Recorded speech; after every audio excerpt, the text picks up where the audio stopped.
뭐 어떻게 보면 오늘의 메인 그 주제 중에 하나라 할 수 있습니다. 연준의 의장이 누가 되는지가 중요한 이유.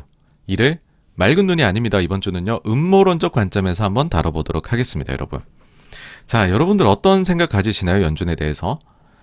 미국의 중앙은행이라 함은 늘 돈을 푸는데 혈안이 된 곳이고 금융가들의 편에 서는 곳이라서 누가 연준의 의장이 되든 뭐 계속 돈을 풀려고 할 테니까는 이거 뭐 전혀 누가 되든 상관없는 거 아니냐. 이 나쁜 중앙은행가들. 흔히들 이런 생각들을 많이 가지신 걸로 저는 보여요. 일반적인 이제 뭐 주식시장에 계시거나 아니면은 경제 쪽 뭐 뉴스 보시는 분들을 만나보면 소위 이제 부자들의 편이라는 거죠. 부자들의 편.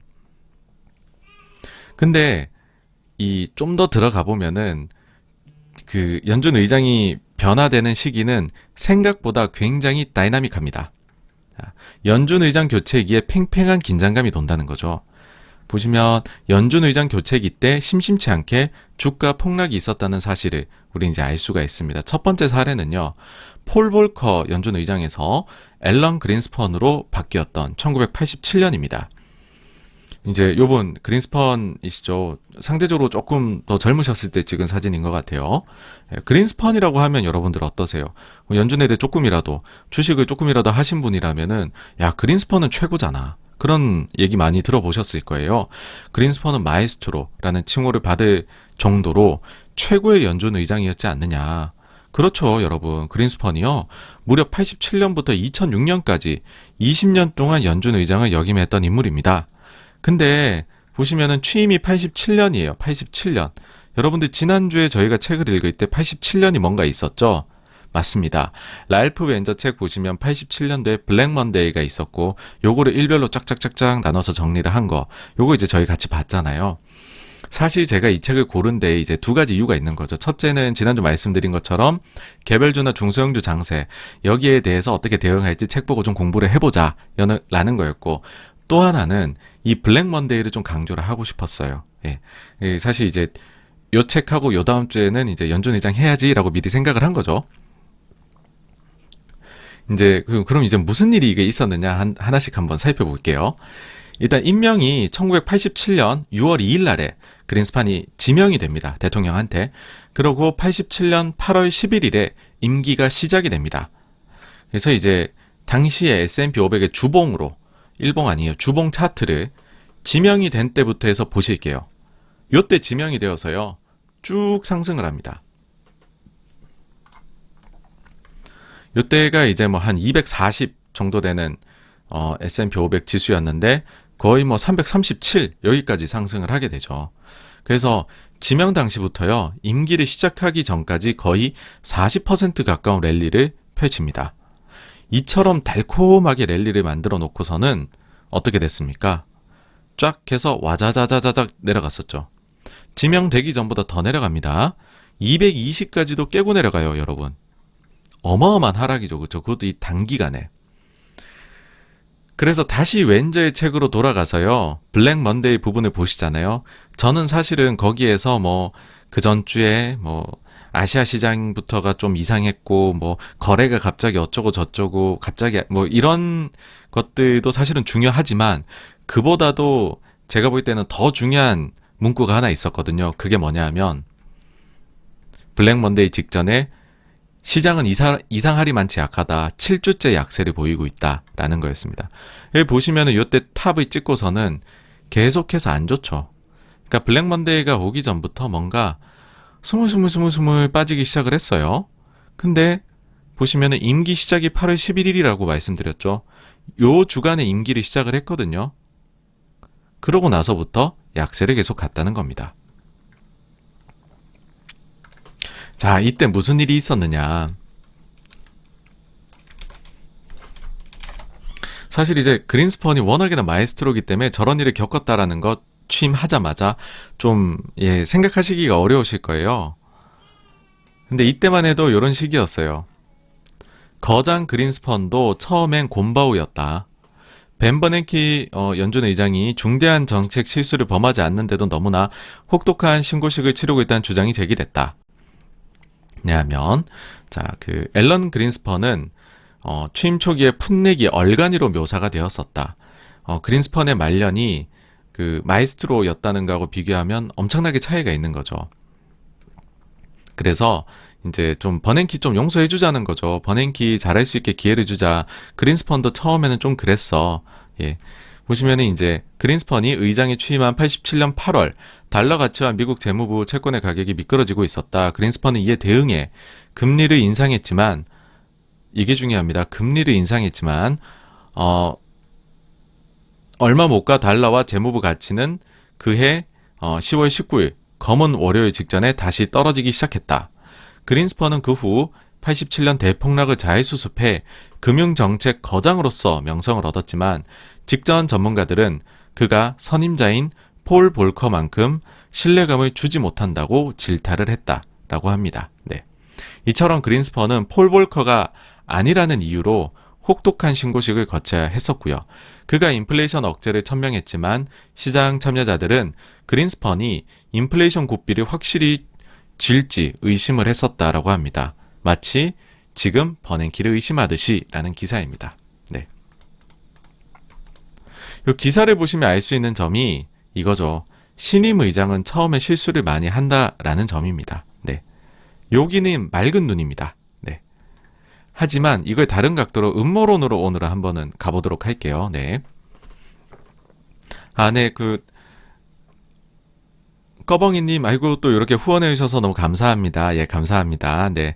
네, BOK리님, 네, 지금 애기 소리가, 지금 애기가, 보통 제가 이제 밤에 하게 되면 애기가 이제, 자고 잠자는 시간에 하는데 오늘은 좀 깨있는 시간이에요. 그래서 혹시나 애기 소리가 들릴 수 있는데 좀 저희 청취자분들 좀 너그러운 마음으로 용서를 해주시기 바랍니다. 네네. 자, 그럼 음모론으로 한번 들어가 볼게요. 음모론은 뭐냐면 이겁니다. 빨간색으로 해놨죠. 거대 기득권 금융 세력이 경제 대통령인 연준 의장을 길들이기를 한다는 거죠. 자, 신임 의장의 경우에 이렇게 본다는 거죠. 너는 모든 힘을 다해서 자산 가격을 부양할 준비가 되어 있니? 너의 의지가 어떤지를 내가 한번 시험해 보겠다라는 거죠. 여러분, 블랙 먼데이가 있었던 이후로 그린스펀이 임기 20년 내내 거의 비둘기 중에서도 비둘기인 모습을 보였습니다. 아까 기사 보셨죠? 기사에 보시면은 금리를 인상을 했었어요. 취임하자마자. 근데 그러고 나서는 어땠습니까? 이때 당시 하락했을 때 나온 단어가 뭐냐 하면 그린스펀 풋입니다. 더 이상 여기에서는 빠지지 않도록 모든 수단을 쓰겠다는 거죠. 여기에서부터 딱 결론이 난 거죠.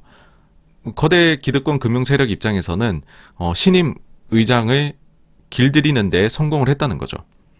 물론 이제 여전히 이제 볼커 사례만 그린스펀 사례만 보시면 전임 폴 볼커가 얼마나 대단했던 사람이냐.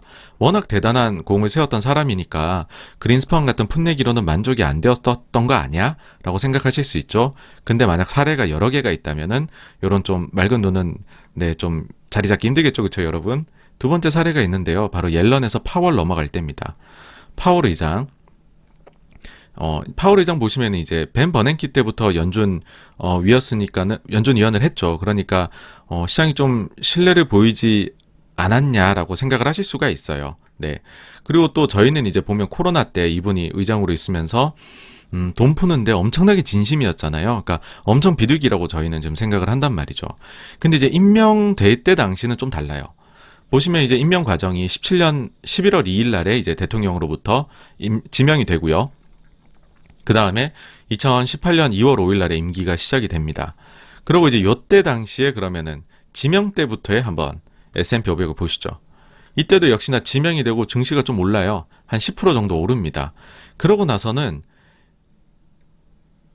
2월에 이제 임명됐다 그랬죠. 쫙쫙 빠집니다. 반등하는가 싶더니 쫙 빠지고 올라가는가 싶더니 와장창창 시켜버립니다. 그럼 여기서는 뭘 저희가 생각을 할 수 있느냐? 역시나 또 두 개겠죠. 하나는 이제 신임이니까는 미숙한 거 아니냐. 다른 하나는 음모론 아니냐. 뭐 이런 거죠.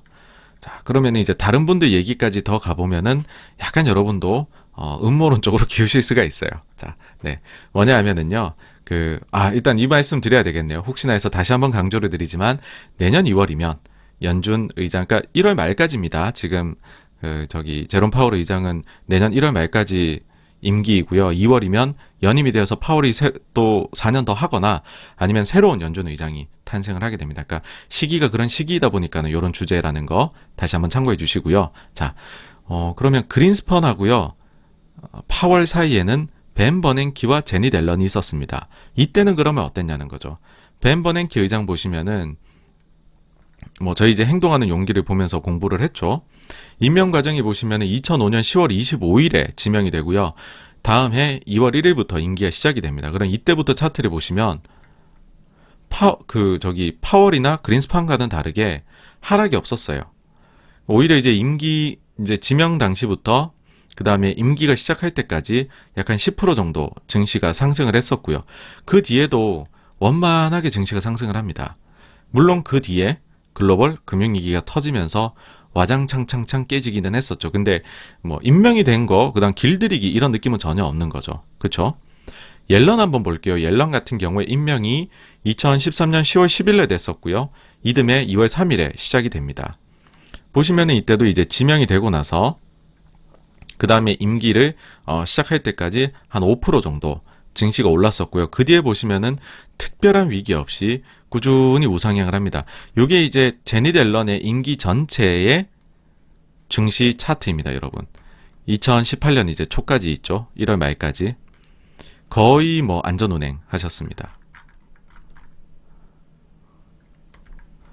파월 보시면은 요때부터죠. 와장창창을 했었고요. 네. 자꾸 비교가 되더라고요. 어쨌든 이제 요 두 사람은 와장창이 없었다는 거죠. 그럼 이게 무슨 차이가 있을까라고 보면 빨간색으로 제가 적어놨죠. 비둘기 종교의 신자임을 이미 알린 자와 그렇지 아니한 자의 차이라는 겁니다. 벤 버냉키를 보면은요. 하버드 경제학 학사 석사, MIT 경제학 박사를 나왔습니다. 경제학 했죠. 2002년부터 5년까지 연준 이사회 이사로서 활동을 했습니다. 그리고 이미 연준 의장 자리에 오르기 전부터 이걸로 유명했죠.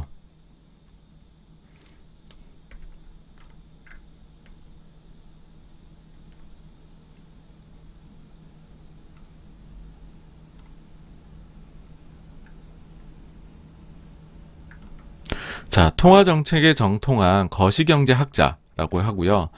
벤 버냉키 박사는 통화정책에 관련된 수많은 논문을 발표했다. 특히 통화정책의 파급 경로로서 금융중개 기능과 신용시장의 중요성을 강조하는 신용경로에 관한 연구와 시계열 모형을 이용해 통화정책을 식별하고 통화정책의 파급 경로 분석에 관한 연구에 있어서 경제학계 권위자로 인정받고 있다. 또한 통화정책이 주식 가격에 반응해야 하는가, 일본과 독일의 통화정책에 관한 연구 등 통화정책에 관련된 보다 직접적이고 현실적인 정책적 시사점을 주는 연구들도 발표해 왔다. 그러면서 이제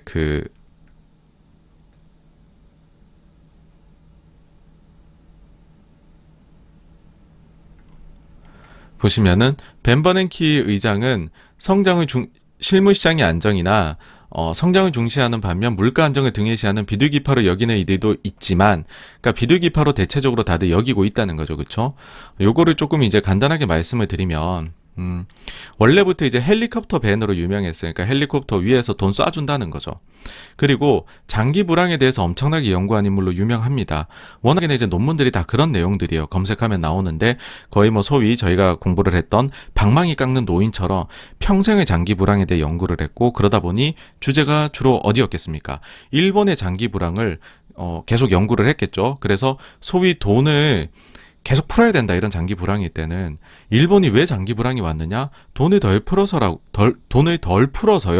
라는 시각으로 바라본 인물입니다.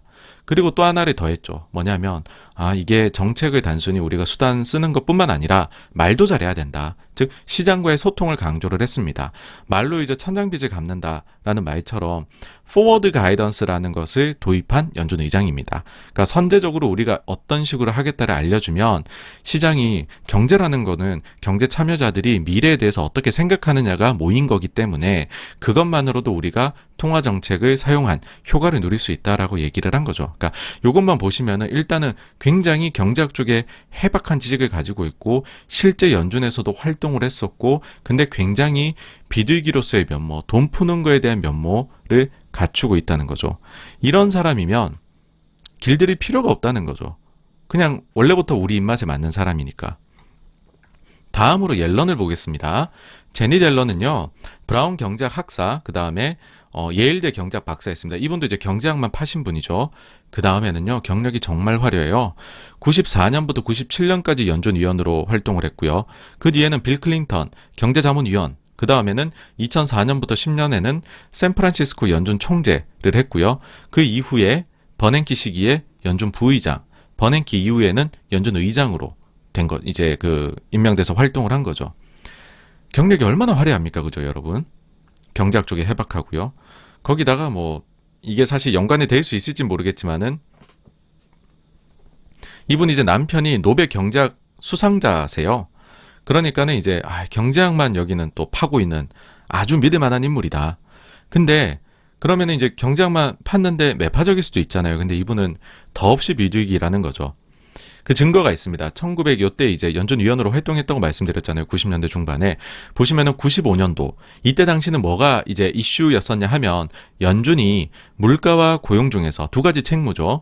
물가와 고용 중에서 무엇에 더 무게를 둘 것이냐를 가지고 연준 내에서 격렬한 논쟁이 있었던 시기입니다. 이게 연준 회의록에 남아 있어요. 근데 여기에서 옐런의 굉장히 유명한 단어, 그 발언이 나옵니다. 뭐냐 하면 요건데요. 요걸 이제 우리말로 해보면 다행히 가격 안정과 생산량 안정이라는 목표가 종종 조화를 이루곤 합니다. 그러니까는 이제 물가하고 고용이 이제 동시에 만족되는 해피한 경우도 있다는 거죠. 근데 이 두 목표가 상충될 때, 상호 충돌할 때가 존재한다는 거죠. 그럴 때에는 현명하고 인도적인 정책이라는 것은 무엇이냐면 때때로 인플레이션이 목표치를 초과하도록 내버려 두는 것입니다. 그러니까 인플레는 과잉 인플레가 와도 상관없다는 거죠. 그 정도로 우리는 고용을 살리기 위해 노력해야 된다라는 겁니다. 이 말이 어떻게 이때 당시에는 받아들여질 수 있느냐라고 하면은요. 당시의 이슈는 연준이 통화정책을 언제 정상화할 것이냐, 이게 굉장히 이슈였습니다. 그러면서 연준이 당시에 우리는 데이터 디펜던트로 가겠다라고 했고, 그 데이터라는 거는 물가랑 고용이었다는 거죠. 근데 이 중에서도요, 특히나 고용의 회복이 당시에 더뎠던 상황이었습니다. 근데 옐런은 90년대부터 고용에 더 무게를 두고서 통화정책을 펼쳐야 된다라고 얘기를 했다는 거죠. 그러면은 물가가 좀 우리 목표치보다 상승을 하더라도 고용이 회복이 안 되면 계속 돈 푸는 거를 저는 멈추지 않겠습니다. 라는 거고, 이 말은 여러분들 딱 들으시기에도 비둘기로 들리시죠, 그렇죠?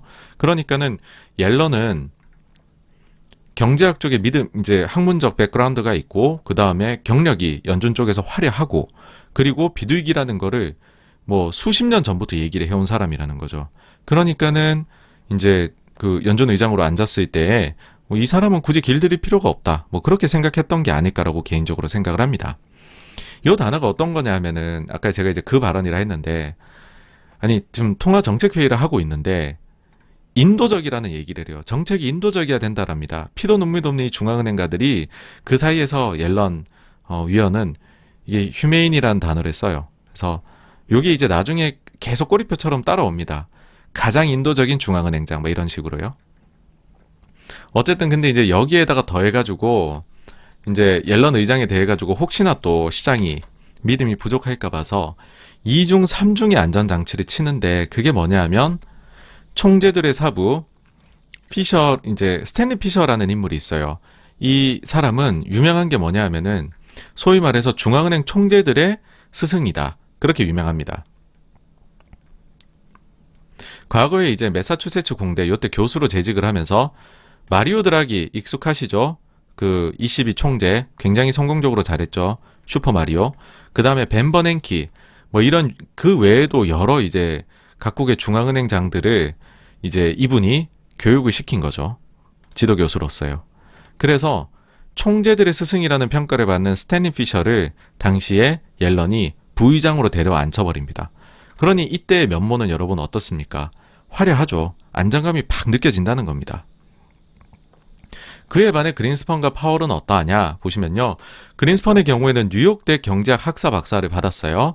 근데 다른 분들은 이제 학사하고 석사하고 박사 바로 쫙 밟고 이제 사회 진출인데, 요분은 중간에 금융 컨설팅 회사를 먼저 차립니다. 그러니까 박사학위 자체 취득은 늦어요. 1977년으로 늦게 받습니다. 사회 활동을 하다가 받게 되고요. 그러면은 이제 요번에 백그라운드는 뭐냐라고 하면 이제 부모님께서 이제 좀 소위 말해서 이제 스트리트 스마트 느낌이 있는 거죠. 주식 중개인의 아들이었고 본인도 이제 사업해야 되겠다 싶어서 금융 컨설팅 회사를 설립을 했고 그 뒤에 이제 정부로 들어갑니다. 닉슨 대통령 경제자문관, 그 다음에는 미국 대통령 경제자문위원회 의장, 그리고 사회보장개혁위원회 의장을 하고서는 볼커 다음으로 연준 의장에 임명이 되죠. 보시면 이제 인플레 문제라는 정말 해결 못할 것 같던 10년 넘게 끌어오던 문제를 볼커가 해결해준, 볼커는 당시에 구세주입니다. 이런 어마어마한 자의 후임이었기 때문에, 게다가 보시면 뭔가 조금 이 연준에서의 경력이나 아니면은 경제학 쪽에 대한 진심이라든지 모든 것들이 좀 떨어지죠. 앞에 제가 얘기한 두 사람에 비해서는. 그러다 보니까는 처음에 제 생각에 아마도 크게 휘둘릴 수밖에 없었지 않느냐. 그러니까 이분은 검증이 덜 됐다는 거죠. 이때 당시에. 이제 비둘기로 개종을 정말로 완벽하게 했는지 아닌지 검증이 덜 됐으니까는 한번 시장이 와장창 했고, 그 이후에 그 유명한 그린스펀 풋이 나오면서 저는 여러분들이 바라는 그 비둘기가 맞습니다. 라는 거를 확인을 해준 거죠. 파월은 더 심합니다. 이분은 경작을 안 했어요. 프린스턴 정치학, 조지타운 법학, 이제 그 변호사 하셨죠. 그 다음에 월가 투자은행에 재직을 했었고, 그 뒤에는 이제 조지 부시 때 이제 미국 재무부 차관했었고, 이후에 칼라일로 이적을 합니다. 그래가지고서 그러니까 여기도 이제 실무 쪽에 굉장히 많이 있었던 거죠. 그러니까 연준 쪽 경험보다는. 그 이후에 이제 2012년도에 연준 이사로 임명돼서 이제 활동을 하다가 2018년도에 연준 의장으로 임명이 됩니다. 당시에 걱정들이 있었죠. 뭐냐 하면 1970년도 후반에 윌리엄 밀러라고 있어요. 요분이 연준 의장을 했는데, 요분 이후 최초로, 요분도 경제학 박사 학위가 없었거든요.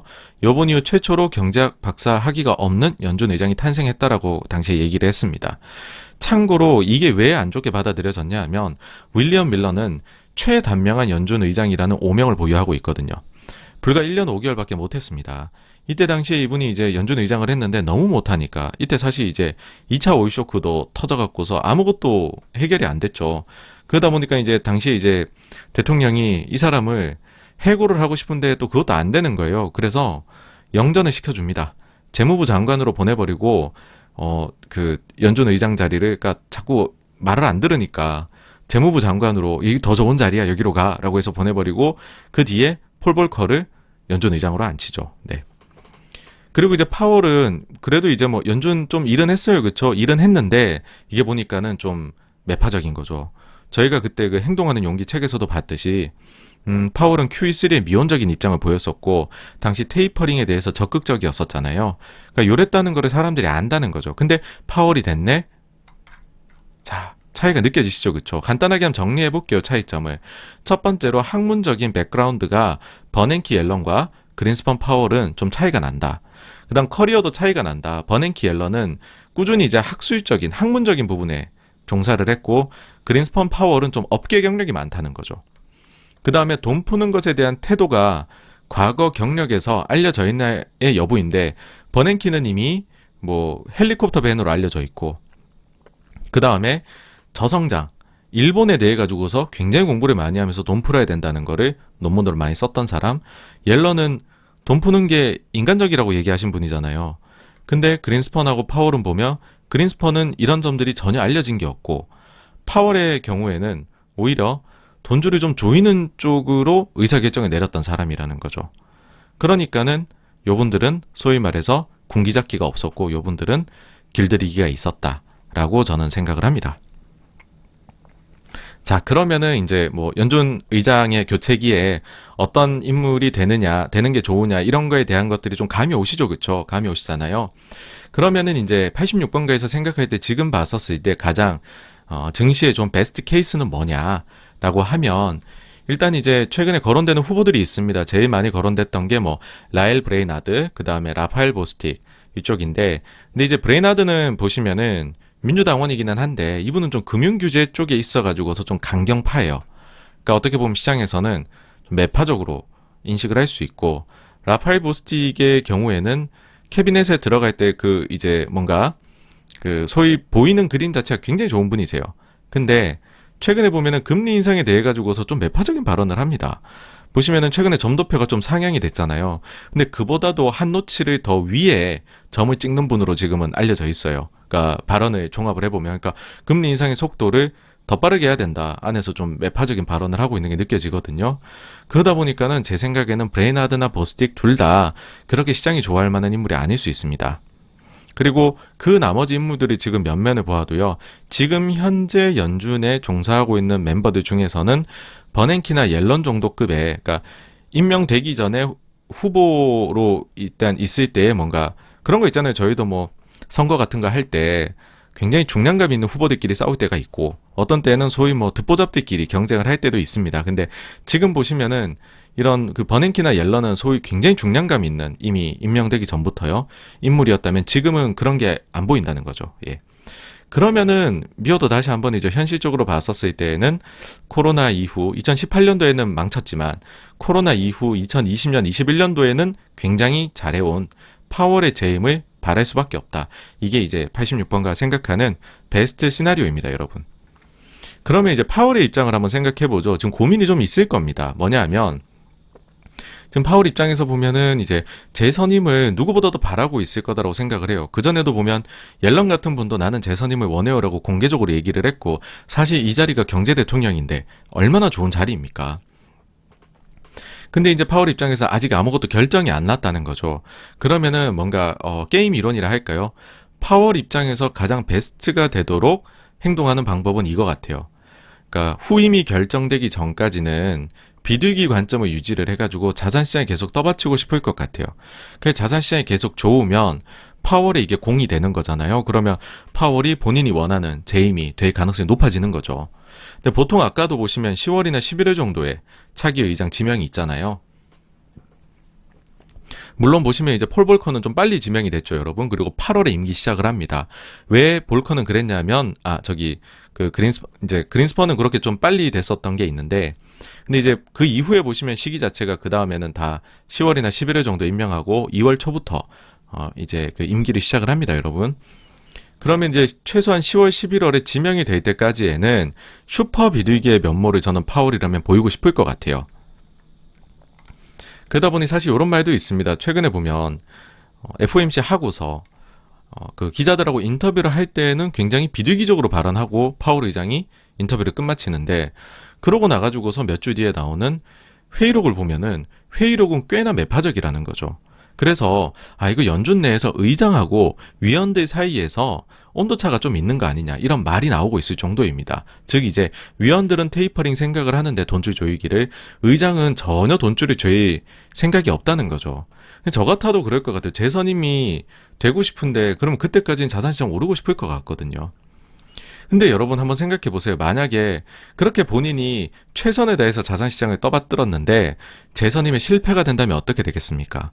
그러면은 제가 볼 때는 약간 이제 토라질 수 있죠. 토라져서 곧바로 이제 이런 거 많이 하시더라고요. 연준 의장들이 본인 임기 끝나갈 때는 이분들이 이제 퇴임 후에 평판 관리를 시도를 하실 가능성이 있습니다. 이게 뭐냐면 돈만 풀었다라는 사람으로 이 기억되기가 싫으신 것 같아요. 너무 책임감 없는 사람 같잖아요. 문제를 일으키고 키우고. 그래서 나는 균형 잡힌 사람이었어. 돈을 풀기도 했지만 돈을 조이기도 했어. 라는 얘기를 하고 싶어 한다는 거죠. 퇴임 후에. 그러면은 나 실패했네? 12월부터 빠르게 테이퍼링 들어가야지? 이렇게 할 수도 있다는 거죠. 근데 이렇게 돼버리면 사실은 증시에는 좋을 게 없다는 겁니다. 그래서 베스트로 지금 보고 있는 거는 파월이 재임이 돼야 되고 그것도 빠르게 결정이 되는 것이 하여튼 증시에는 베스트입니다. 만약에 빠르게 확정이 되면 세상이 어떻게 흘러갈까라고 이제 봤었을 때는요. 이제 그럼 다시 4년의 시간을 벌게 되는 거잖아요, 여러분. 그러면은 테이퍼링 그 후에 있을 이제 재투자 중단 그리고 그 후에 있을 금리 인상 이런 조이기 정책들을 빠르게 실행할 이유가 없는 거죠. 이제부터는 4년간 꾸준히 또 긴 호흡에서 안정적으로 자산시장을 올릴 방안을 생각을 해야 되니까는요. 그러면은 어쨌든 저희도 그렇잖아요. 좀 뭐 너무 마감 시한에 촉박해서 뭘 주면 좀 그 결과물이 마음에 안 드는데 좀 여유 있게 주게 되면은 훨씬 더 그 결과물의 퀄리티가 올라가게 되잖아요. 마찬가지로 4년이라는 뭐 여유 시간을 또 주게 되면 뭐 굉장히 똑똑한 분들이 모여 있으니까는 긴 호흡을 가지고서 시장을 안정적으로 좀 상승시키는 방향으로 계획을 짜게 되지 않을까. 이런 점까지 생각한다면은 재임이 그리고 가급적이면 빠르게 라는 거를 좀 키워드로 잡고 싶습니다. 저희 이제 행동하는 용기 책에서도 저희 봤지만은 결국에 연준의 주인은 의회라고 생각을 해요. 의회 입장에서는 그러면은 이제 그 파월 입장은 알겠고 그거를 임명해주는 의회는 지금 어떤 입장인가? 이것도 중요하겠죠, 그렇죠, 여러분? 보시면은요, 의회는 지금 민주당이 상원 하원 모두에서 겨우겨우 다수당을 유지를 하고 있습니다. 그러니까 큰 차이가 안 났어요, 이번에, 그렇죠? 근데 내년도 11월에 벌써 중간 선거가 있습니다, 여러분. 잘못하면 이때 지게 되면 상하원을 모두 빼앗길 수도 있어요, 공화당에. 실제로 오바마 대통령 당선될 때 블루 웨이브였거든요. 그 뒤에 바로 뺏겨버렸어요. 예. 이제 생각해 보세요. 만약에 주식 시장이 내년 11월 전에 무너지게 된다면 그러면은 사람들이 아이고 뭐 바이든이 되더니 경제도 못하네. 그러면 더더욱이나 중간 선거에서 패배할 위험이 커지게 되겠죠. 그래서 상원과 하원 민주당 입장에서는 내년 11월 우리 선거할 때까지는 자산시장이 최소한 문제는 안 일으켰으면 좋겠다. 가급적이면 좋았으면 좋겠다. 이게 저는 의도라고 봐요. 그러니까 파월 의장이 사실은 공화당원이기 때문에 지금 정부에서 자리를 보존하기가 최초에는 어렵다고들 많이들 얘기를 했었어요. 근데 상황이 이런 식으로 가버렸기 때문에 기왕 이렇게 된 거 괜히 교체를 시도하다가 이상하게 증시가 푹 고꾸라지는 모습이 나타나는 거는 너무 위험 부담이 크다. 그래, 긁어부스럼 만들지 말자. 라는 생각을 한다면은 민주당 입장에서도 이제 의회 입장에서도 가장 현실적인 전략은 파월의 재선임이지 않을까라 생각을 하고요.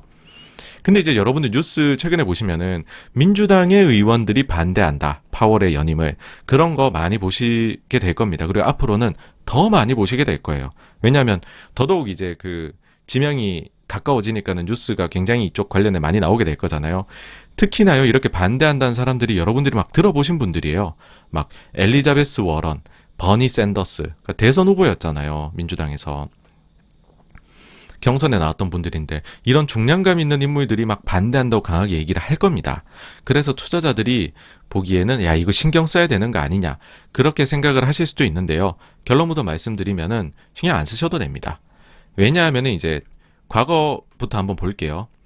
일단 2018년도에 파월이 연준 의장으로 지명되고 상원 투표 절차를 거쳤을 거잖아요, 여러분.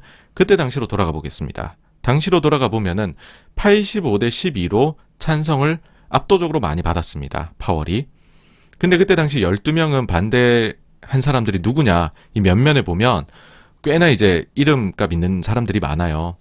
대부분 12명 중에 이제 그 반대파 중에서 민주당이 9명을 차지하고 공화당이 3명을 차지해요. 근데 여기 빨간색 보이시죠? 요분들은 다 한 번씩 여러분들 들어보셨을 겁니다. 카밀라 해리스, 현역 부통령이 반대했었고요. 엘리자베스 워런 반대했었고요. 버니 샌더스가 반대했었습니다. 공화당에서는 테드 크루즈가 반대를 했었죠. 야, 근데 일단 들어보면 뭐 어마어마하죠, 그쵸? 어마어마하죠. 근데 하나씩 한번 짚어볼게요. 카밀라 해리스 같은 경우에는 지금 오히려 상황이 좀 이상해진 거죠. 차라리 상원 의원이면 반대할 수 있어요. 부통령이 어떻게 반대합니까? 대통령이 지명을 해버리면. 그래서 제가 볼 때는 이제 해리스는 전혀 신경 쓸 게 아니고, 워런하고 샌더스 반대하는 거, 여러분, 이분들의 그냥 성향을 한번 생각해 보십시오. 이분들은요, 돈을 푼다고만 해버리면 무조건 반대할걸요. 그 사람이 누구든지 간에요. 앞으로 돈줄 엄청 조이겠습니다 라고 하는 사람만 아마 찬성표를 던질 겁니다. 그러니까 원래 반대라는 상수예요, 이분들은. 그러니까는 이거를 신경 쓸 필요가 없다는 거죠. 그래서 제가 볼 때는 파월이 대통령이 지명만 하게 되면 민주당 내에서 이 정도 반대 나오는 거 전혀 문제가 안 될 거라고 생각을 합니다. 그래서 결론적으로는 드리고 싶은 이제 메시지는 뭐냐 하면, 제롬 파월이 재선임이 제발 빨리 됐으면 좋겠다. 그게 제일 좋다라는 겁니다. 네. 이상으로 해가지고요. 연준 의장 누가 되는지가 중요한 이유, 음보론적 관점에서 말씀드렸고, 다음으로 넘어가 보도록 하겠습니다.